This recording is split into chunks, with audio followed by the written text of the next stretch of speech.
I was thinking, I go rook e1, that's nice. I go rook d1, that's also nice. But I'm somehow slow. So I asked myself, what is this position about? And obviously, this position is about activity, right? Because white has this overwhelming initiative. White is attacking mercilessly. Is there a move that is in line with our concept? Then something stands out. The rook on a1 is a passive piece, right?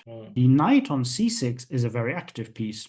Relatively active for black. So I decided to play pawn a5 with the idea that if the knight takes, that I sacrifice a pawn and then the rook for the knight. So I give up 3 points. But here, as I pointed out, the point system here is not about the points of the material. The point system should be more about the amount of active pieces we have. Black just got rid of a developed piece, and black had just 3 pieces in the game. It's this bishop, this knight, this queen. And what white is doing is white is removing one of these pieces by giving up a piece that is not in the game at all. There were also other good moves. But this one is a very easy move, in my opinion. You don't need to calculate too much. Of course, you need to understand that the next couple of moves are very decisive, and you need to have the moves you have. So now this pawn captures. And my idea here is to capture on b7.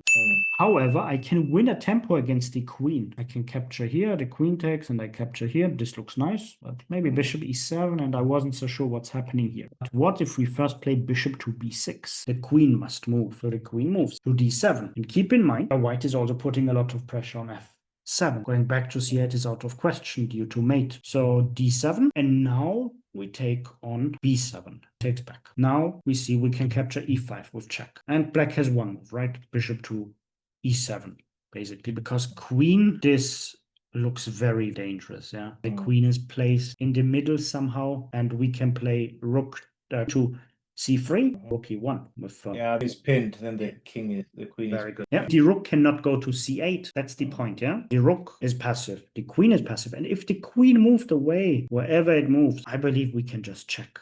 Yeah, this king is just a weak piece. e7 is failing due to a move like bishop to c5. The queen goes back wherever, rook takes, check.